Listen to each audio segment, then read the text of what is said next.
오늘날 세계 최대의 커피 전문점인 스타벅스를 키운 사람이 하워드 슐즈입니다. 그는 1953년에 뉴욕 브루클린 빈민가에서 태어났습니다. 그는 중학교만 졸업한 아버지 밑에서 가난과 함께 싸워야만 했습니다. 아버지는 일찍이 돌아가시고 열등감에 찌든 학생이었습니다. 그가 그런 어려움을 이겨내고 미시간 대학을 졸업한 후 가정용품 제조회사에서 부사장 겸 총매니저로 근무하다가 스타벅스라는 조그만 커피 회사가 커피 추출기를 대량 주문하는 것을 보고 앞으로 스타벅스 회사가 잘 될 것이라는 생각을 가지게 되었습니다. 그리고는 그는 자신이 다니는 회사를 그만두고 스타벅스 소매 마케팅 디렉터로 입사하게 되었습니다. 그 당시 스타벅스는요, 매장이 5개밖에 되지 않았습니다. 지역 투자가들의 도움을 받아 1987년에 스타벅스를 정식 인수하고 이름도 스타벅스 코퍼레이션으로 바꾸고 소매업 성격의 커피숍 사업을 본격적으로 시작하게 되었습니다. 하워드 슐즈가 미국 사람들에게 질이 좋지 않는 원두 커피를 프리미엄 커피로 바꿔보려고 시작했던 것입니다. 그가 스타벅스를 인수한 후 1987년에는 17개인 매장 수가 2010년에는 17만 개가 되었고 전 세계 50개국에 진출하여 세계 최고의 커피 전문점이 되었습니다. 그렇게 잘 나가던 스타벅스도 2017년에는 내리막을 걷게 되었습니다. 세계적인 금융위기가 있었고요. 경쟁 사업들도 많이 생겨나면서 내수 시장이 포화 상태가 되었습니다. 노동력 착취 회사라는 소문이 나돌고 고객들도 떠나가고 주가도 42%나 떨어졌습니다. 그때 일선에서 물러가 있던 하워드 슐즈가 2008년에 다시 CEO로 복귀하게 되었습니다. 그가 복귀한 후 스타벅스를 문제를 보면서 한 가지만 주문했습니다. 본질로 돌아가자. 본질로 승부를 걸자는 겁니다. 본질 외에 비본질은 다 제거하고 본질만 집중하자라는 것이었습니다. 그가 그런 본질을 잡았기 때문에 비본질을 이겨나가고 그리고 다시 건강한 전문 커피 회사로 발돋움하게 되었던 것입니다.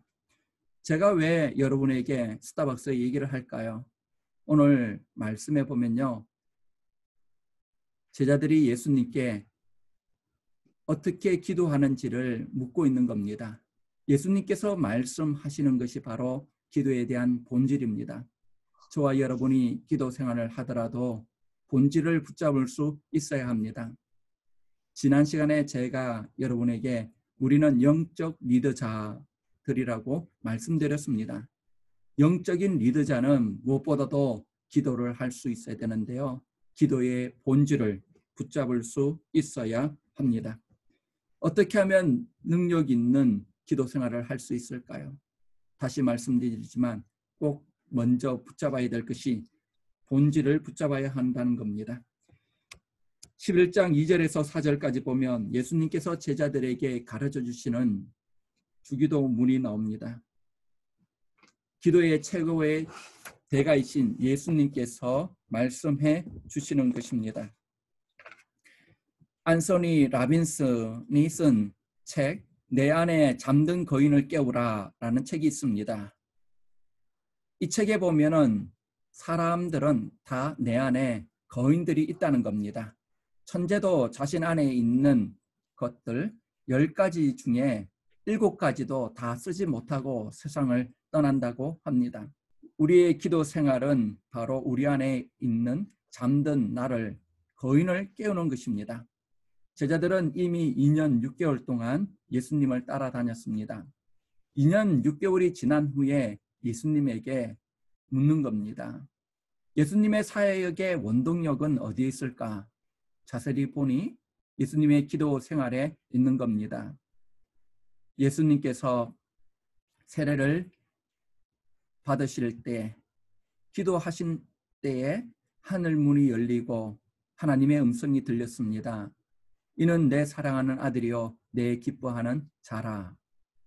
그리고 예수님께서 기도하시면서 금식하실 때 광야에서 40일 동안 그렇게 기도하시고 이후에 사탄의 시험이 있었습니다. 이기게 된 것도 바로 예수님의 기도 생활입니다. 예수님께서 제자들을 부르실 때도 기도하시면서 제자들을 뽑으셨습니다. 베드로, 요한, 야고보를 데리고 다볼산, 변화산에 올라가셔서 기도하실 때에 예수님께서 변화하시고 그리고 예수님 좌우에 모세와 엘리야가 서게 된 것입니다. 이처럼 예수님의 사역의 핵심은 바로 기도 생활이었습니다. 여러분, 우리가 알아야 되는 것은 바로 예수님의 기도 생활, 예수님의 능력이 어디서 오느냐? 바로 예수님의 기도에 있다는 겁니다. 제자들이 2년 6개월 만에 깨달은 것이 바로 기도 생활인 겁니다. 예수님 앞에 기도를 어떻게 해야 되는지 물을 때 예수님은 본질을 붙잡으라 라는 것입니다. 예수님이 가르쳐주신 주기도문은 우리가 항상 기도할 때 그 말씀을 항상 묵상하고 그 중심으로 기도해야 할 것입니다. 기도할 때 미사 어구를 쓰지 않아도 됩니다. 투박하지만 주님의 이름과 하나님의 나라를 구하는 기도보다 더 은혜스러운 것은 없습니다. 여러분, 어떤 기도가 좋은 기도일까요? 바로 하나님 앞에 온전하게 올려드리는 기도입니다. 나 자신을 포장하고 높이고 그런 기도가 아니라 오직 주의 이름이 거룩함을 받는 기도, 하나님의 나라를 구하는 기도가 정말 소중한 기도인 것을 우리는 알게 되는 겁니다. 기도할 때 가장 필요한 것은 먼저 하나님과의 관계입니다. 하늘에 계신 우리 아버지여, 하늘에 계신 아버지라고 기도하는 것입니다. 기도의 핵심은 하나님의 이름이 거룩히 여김을 받는 것, 나의 어떤 것보다도 하나님께서 영광을 받는 것입니다.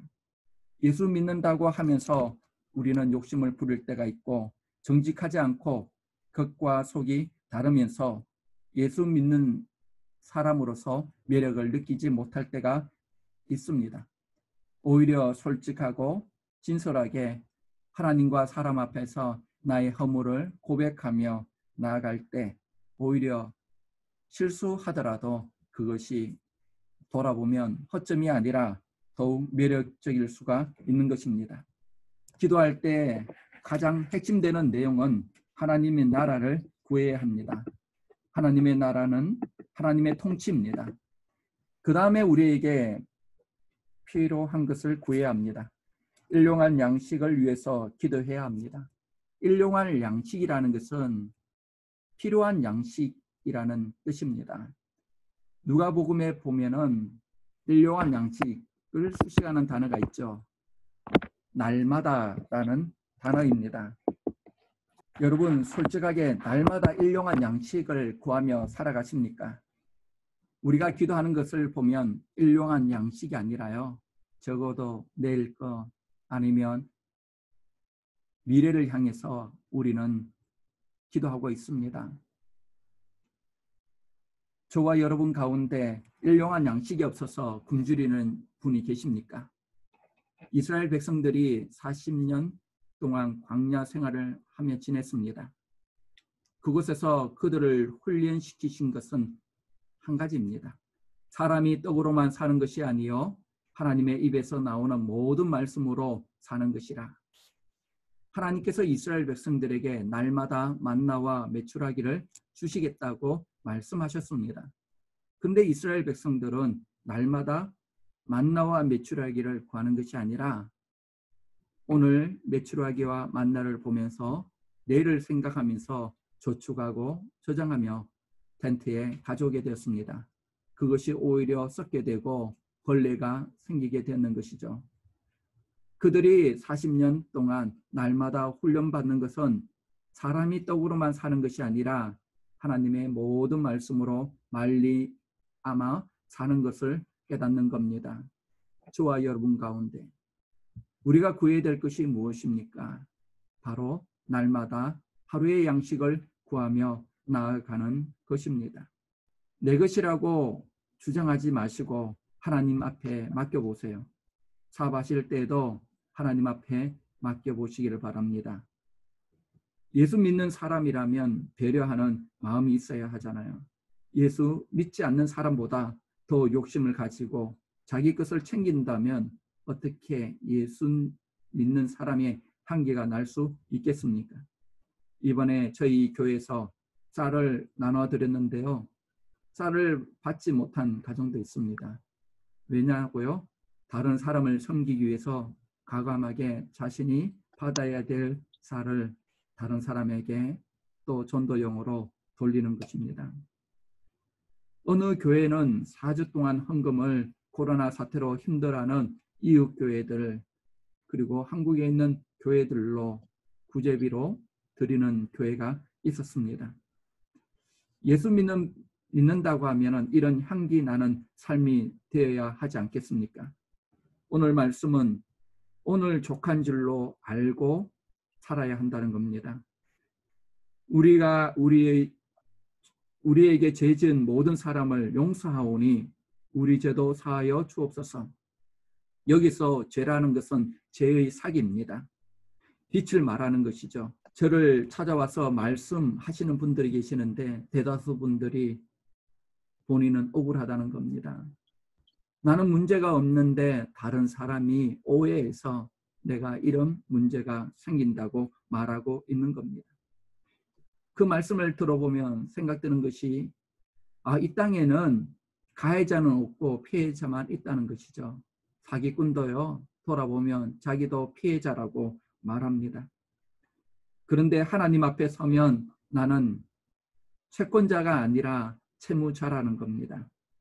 내가 진 빚을 탕감받기 위해서는 먼저 다른 사람의 빚을 탕감해 주어야 한다는 겁니다. 내가 채권자가 아니라 항상 주님 앞에서는 변명할 수 없는 채무자라는 것을 인식해야 합니다. 그렇게 인식하는 사람들은요, 세례의 기도처럼 아버지 나를 불쌍히 여겨 주옵소서. 이 한마디 고백받게 되지 않지만 얼마나 은혜가 됩니까? 하나님의 은혜 없이는 저는 살 수 없습니다. 항상 은혜 넘치는 신앙생활을 할 수 있을 것입니다. 저희가 지난번에 하나미시 홈리스 사역을 하는데요. 그 홈리스 분들이 오시면서 저희들에게 웃으면서 이렇게 말합니다. God bless you. Good morning, sir. 라고 얘기합니다. 아무것도 가지지 않고 이 미국에서 가장 가난한 사람들이 God bless you 라고 말하고 있습니다. Good morning, sir. 네, 좋은 아침입니다. 라고 우리를 반겨줍니다. 저는 그분들을 섬기면서 제가 잊고 있던 것을 생각합니다. 날마다의 양식, 항상 하나님께서 우리에게 베푸시는 손길들, 나는 빚진 자다라는 인식을 가지게 되는 겁니다. 신앙의 핵심은 바로 하나님과의 나의 관계에서 하나님의 통치와 다스림 속에 모든 것을 생각한다는 것이죠. 시험에 들지 말게 하옵소서. 여기서 말하는 시험은 유혹을 말하고 있습니다. 돈에 대한 유혹, 쾌락에 대한 유혹, 지나친 취미에 대한 유혹, 명예에 대한 유혹, 직분에 대한 유혹, 자랑에 대한 유혹 등등 많은 유혹들이 우리들에게 있습니다. 예수님께서 유혹에 빠지지 말라고 말씀하셨는데 베드로는 3번이나 예수님을 부인했습니다. 그가 얼마나 예수님 앞에서 자신만만했습니까? 다른 제자들과 비교하면서 나는 결코 그렇지 않습니다. 예수님. 나는 예수님만을 온전히 따라가겠습니다. 저는 다른 제자들과 다릅니다. 그럼 그가 유혹에 넘어져서 예수님을 3번이나 부인하게 되었습니다. 우리의 힘과 능력으로, 의지로 유혹을 이길 수 있는 것이 아닙니다. 가룟 유다가 돈에 대한 유혹에 빠져서 예수님을 팔았습니다. 이런 것들을 보면 시험에 들지 않기 위해 기도하라라는 예수님의 말씀이 얼마나 귀하게 다가옵니까? 우리의 모든 것을 아시는 주님께서 우리에게 가르쳐주시는 기도의 본질인 겁니다. 하나님의 나라를 생각하며 하나님의 임재를 소망하면서 나가야 하는 삶이야말로 가장 중요한 기도 생활의 본질이라는 것을 우리는 알 수 있습니다. 두 번째, 능력 있는 기도를 하기 위해서는 간청해야 됩니다. 5절에서 8절까지 보면 덫에 대한 얘기가 나옵니다. 여행 중에 찾아온 친구가 있습니다. 자기 집에 먹을 것이 없어서 이 사람은 자신의 친구 집에 가서 떡 3덩어리를 그것도 한밤중에 요청하고 있습니다. 개역 개정에 보면은요, 밤중이라고 되어 있지만 NIV에 보면 midnight이라고 되어 있습니다. 네, 밤이 깊었습니다. 그럼에도 불구하고 친구의 집에 가서 떡 3덩어리를 구하고 있습니다. 주님께서 우리에게 가르쳐 주시는 것이 무엇일까요? 그만큼 절박하고 절실하게 구하라는 것입니다. 9절과 10절의 말씀입니다. 내가 또 너희에게 이르노니 구하라. 그리하면 너희에게 주실 것이요. 찾으라. 그리하면 찾을 것이요. 문을 두드리라. 그러면 너희에게 열릴 것이니 구하는 이마다 받을 것이요. 찾는 이가 찾아낼 것이요. 두드리는 이에게 열릴 것이니라. 구하라, 찾으라, 두드리라. 떡 3덩어리의 숫자 3과 같지 않습니까? 주님께서 우리에게 이 비유를 통해 말씀하시는 것은 기도할 때 절박함과 간절함으로 구하라라는 것입니다. 여러분은 얼마나 절박함과 간절함으로 주님 앞에 구하고 있습니까? 제가 시카고에 유학 왔을 때요, 위스콘신 주에 있는 어느 대학교에 심호하시는 목사님의 부탁으로 설교하러 그 교회에 간 적이 있습니다. 오후 2시 예배였기 때문에 넉넉하게 아침 일찍이 일어나 출발했습니다. 요즘처럼 미세스 킴의 목소리를 들을 수 있는 GPS가 우리에게는 없었습니다. 그 당시에는 종이 한 장 갖고 그리고 맵을 보면서 목사님께서 말씀해 주시는 그 장소로 찾아가야 했습니다. 가다 보니 길을 잃어서 많이 헤맸습니다. 시골 어느 지역에 있는 학교라서 길을 헤맸던 것이죠. 2시에 도착한다고 말씀드렸지만 중간에 계속 전화를 드리면서 우리가 도착하는 시간은 6시였습니다.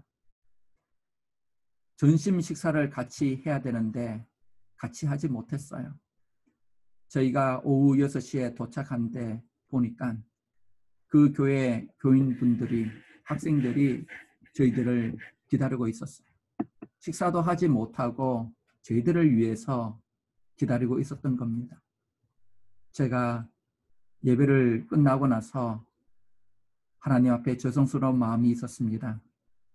그 교회에 섬기시는 집사님이 제 손을 꼭 붙잡으시면서 목사님, 가능하면 다음 주에도 설교하러 오시면 안 되겠습니까?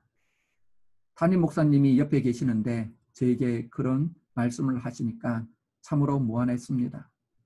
근데 저에게 든 생각은 저는 준비를 이런 갈급함으로 하지 못했는데 이분들의 마음속에는 영혼에 대한 그 상한 심령이 있었고요. 또한 은혜에 대한 갈급함이 있었습니다. 제가 그 사건 이후로 목회에 대해 다시 생각하게 되었습니다. 저희 설교를 통해, 오늘 이 설교를 통해 죽어가는 영혼이 살아날 수 있다는 생각, 하나님 앞에서 온전하게 준비해야 된다는 생각을 갖게 되었습니다. 여러분은 얼마나 주님의 은혜에 대해서 갈급함이 있고 목마름이 있습니까? 주님께서 우리에게 말씀하십니다. 구하라, 찾아라, 문을 두드리라. 간절함으로 주님 앞에 나와 찾으라고 말씀하고 계시는 겁니다. 한번 설교하면 됐지 뭐, 이런 자세가 아니라 이 한 번의 설교가 내 인생의 마지막 설교이며, 듣는 분들이 내 인생의 마지막 생명을 건 설교일 수 있다는 것을 그때 알았던 것입니다. 오늘 이 비유의 핵심은 8절에 나옵니다. 8절 말씀입니다. 내가 너희에게 이르노니 비록 벗됨으로 인하여서는 일어나서 주지 아니할지라도 그 간청함을 인하여 일어나 그 요구대로 주리라. 내가 너희에게 말하노니, 이 말씀은요 누가복음의 특징입니다. 바로 누가가 강조할 때 쓰는 말이죠. 요한이 요한복음에서 진실로 진실로 내가 너희에게 이르노니 할 때 이 진실로 진실로라는 단어는요 아멘 아멘이라는 뜻입니다. 바로 강조형이죠. 마찬가지입니다. 오늘 예수님께서 비유로 말씀하시는 이 말씀이야말로 예수님께서 제자들에게 주시고자 하는 핵심 메시지라는 것입니다. 친구 관계로서는 간청함을 들어주지 아니하고 그럼에도 불구하고 간청함으로 인하여 들어준다는 겁니다. 우리가 기도할 때 내가 기도하는 그 기도의 대상이 중요한 것입니다. 내가 기도하는 대상은요 친구에게 구하는 것이 아니에요. 네. 하나님 아버지에게 기도하는 것입니다. 친구에게 기도하는 것을 들어주지 않지만 그러나 하나님 아버지에게 구할 때 반드시 응답 받는다는 겁니다. 이틀 전에 리빙룸에 있던 저희 큰딸이 새벽 3시에 아빠 빨리 와 라고 고함을 지르는 거예요. 제가 뭐 무슨 일이 있나 싶어가지고 얼른 내려갔습니다. 제 생각에는 예수님께서 재림하시는 줄 알았어요. 벌떡 일어나서 큰딸에게 가봤는데요. 다른 것이 아니라 이 샹들리에서 개미가 떨어졌다고 아빠 빨리 개미 잡으라고 새벽 3시에 저를 깨우는 겁니다. 또 옆집 이웃 학생이 저에게 제 이름을 부르며 새벽에 찾는다고 제가 가겠습니까? 가지 않습니다. 제 딸이기 때문에 아버지로서 가는 겁니다. 육신의 아버지도 자녀를 위해서 이렇게 힘쓰는데 하늘에 계신 아버지께서 우리를 돌봐주시지 않겠습니까? 아이들의 마음속에 하나님의 사랑이 깃들길 바랍니다. 여러분, 아이들이 왜 그럴까요? 코로나 사태 때문에 콜레라가 걸렸는 건 아닐까 그렇게 생각하지 마시기를 바랍니다. 자가격리되고 집에 있으면요 아이들이 반쯤 미칩니다. 이것이 정상이에요. 안 미치는 아이들이 이상한 겁니다. 여러분, 오히려 그 아이가 체크를 받아봐야 되는 겁니다. 우리가 어느 때든지 어떤 장소에든지 하나님의 자녀로서 하나님 아버지를 부를 수 있다는 것입니다. 육신의 아버지도 자녀를 위해서 그렇게 돌보는데 하나님 아버지는 우리가 언제 어느 때나 어느 장소에나 기도하면은 하나님께서는 반드시 들어주신다는 것입니다. 요즘 답답한 일이 많으시죠? 고민되고 걱정되는 것이 많을지라도 그 걱정들을 내려놓고 하나님 아버지께 구할 수 있기를 바랍니다. 하나님은 내 기도를 다 하시는데 뭐 내가 기도할 게 뭐 있어? 하나님은 전능하신데 라고 기도하지 않는다면 그 사람은요 오히려 하나님을 잘 모르는 불신하는 사람입니다.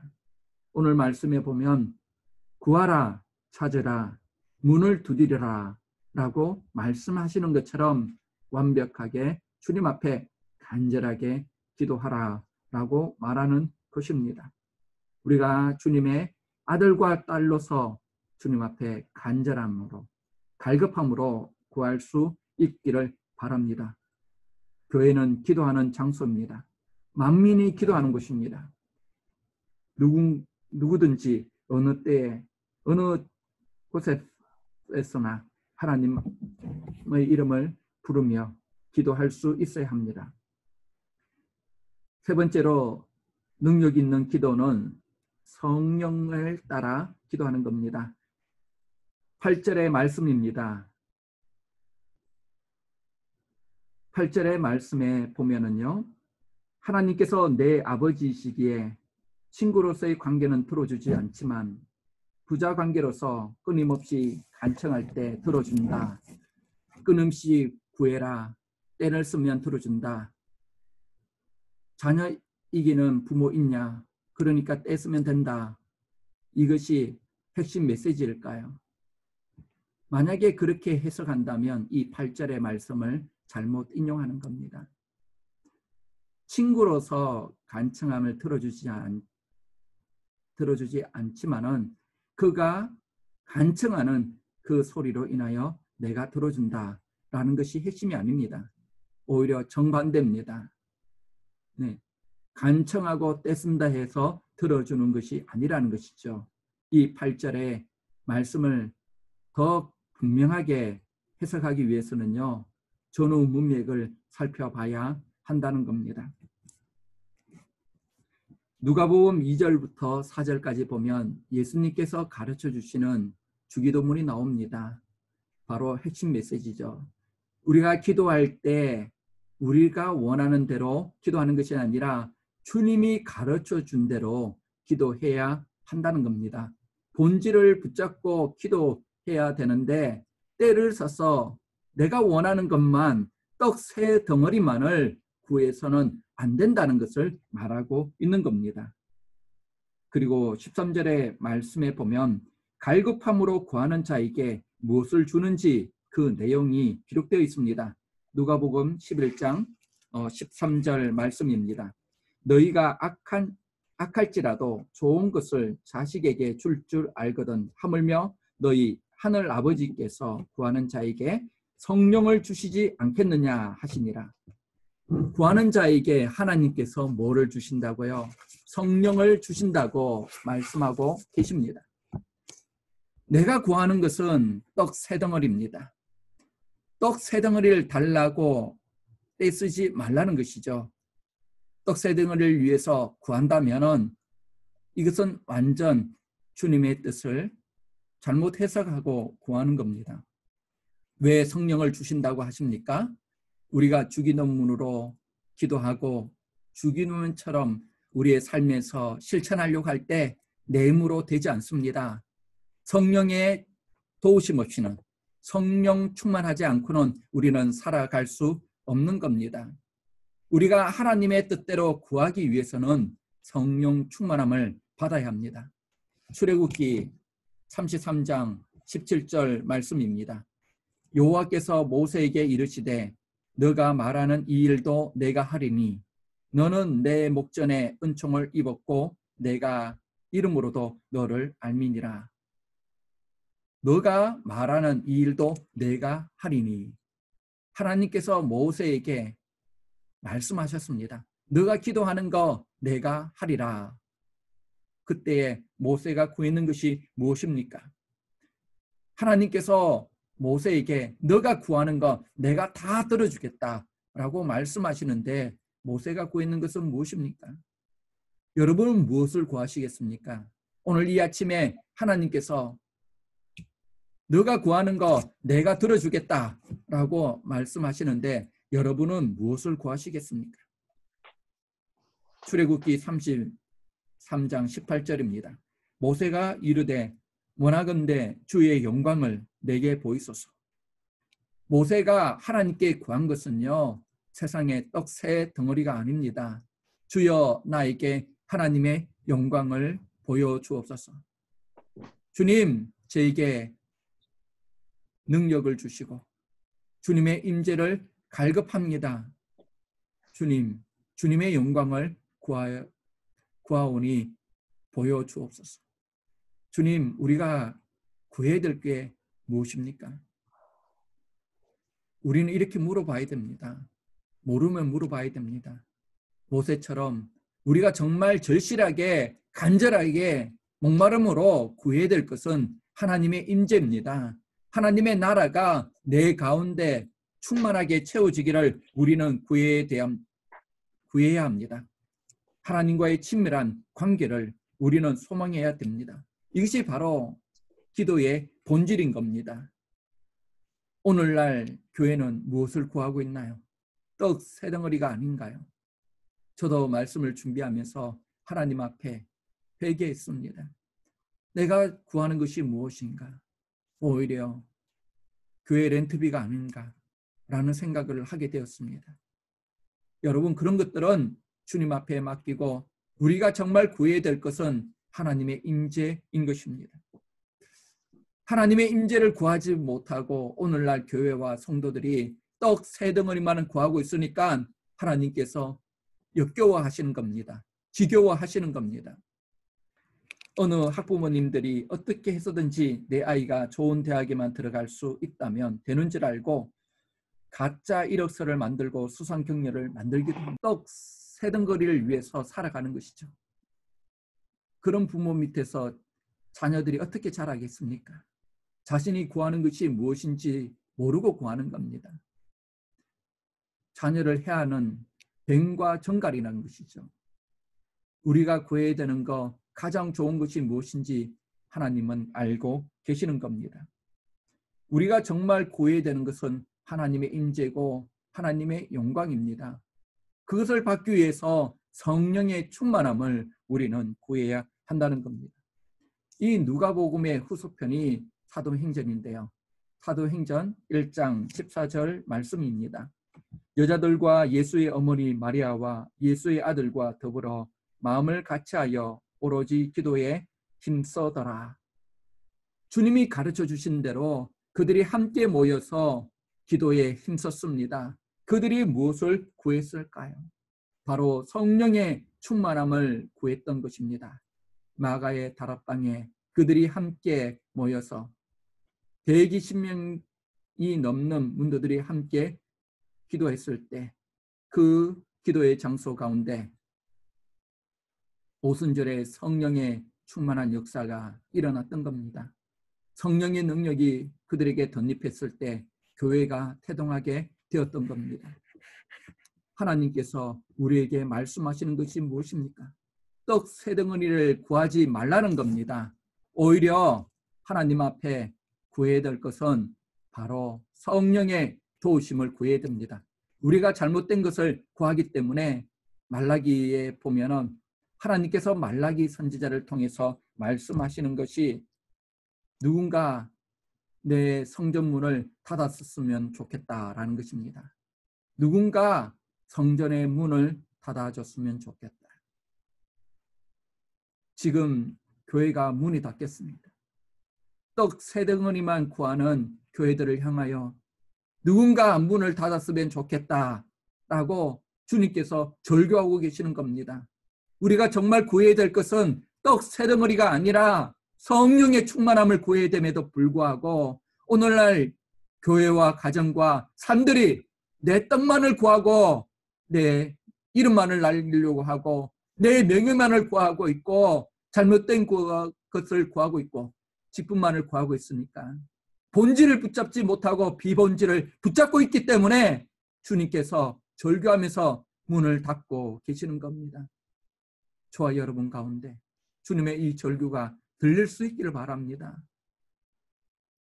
하나님께서 우리에게 하늘의 아버지로서 성령을 구하라고 말씀하고 계시는 겁니다. 언제 교회 문이 열릴까요? 우리가 성령의 충만함을 받고 하나님 아버지 그 주님의 영광과 임재를 구할 때에 주님께서 교회 문을 열어주실 줄 믿습니다. 여러분 정말 은혜 받고 능력 있는 그리스도의 제자로 살고 싶지 않나요? 영적 리더자로 살고 싶지 않나요? 바로 주님이 가르쳐 주신 대로 성령의 충만함을 구해야 합니다. 제자가 올바로 서기 위해서는 예수님과 같은 훌륭한 스승이 필요합니다. 오늘은 스승의 주일입니다. 여러분, 저희 교회에 스승이 있죠. 학생들을 가르치는 또 교사인 승우 선생님이 있습니다. 아이들이 바로 자라기 위해 스승이 정말 필요합니다. 훌륭한 선생님, 우리 승우 선생님께서 아이들을 위해서 많이 열심히 노력해주고 있는데요. 여러분 기도해 주십시오. 승우 선생님 그 설교의 메시지 가운데, 섬김 가운데 아이들의 영혼이 달려있는 겁니다. 여러분이 목장의 목녀 또 목자로서 세워지게 되는데요. 그때에 여러분 손에 그 목원들의 삶이 달려있는 겁니다. 딴 걸 구하지 마십시오. 네. 리더자는 본질을 붙잡고 성령을 구해야 됩니다. 하나님의 은혜를 구하며 이 땅에 닫혀있던 가정의 문을, 열방의 문을 열리도록 우리 함께 기도하며 나갔으면 좋겠습니다. 오늘 말씀을 들으면서 여러분 도전에 오시죠. 도전 오시는 분들에게 제가 도전을 또 드리기를 원합니다. 화요일부터 토요일까지 여러분 기도의 자리에 나오십시오. 특별하게 제가 특별 새벽 기도를 한다고 말은 안 하겠지만요. 여러분 나오시기를 바랍니다. 그리고 작정하십시오. 성령을 구하십시오. 주님 살려주십시오. 살려주십시오. 사업체를 살려주시고 우리 자녀 살려주시고 주님 저를 살려주옵소서. 조국을 살려주시고 열방을 살려주옵소서.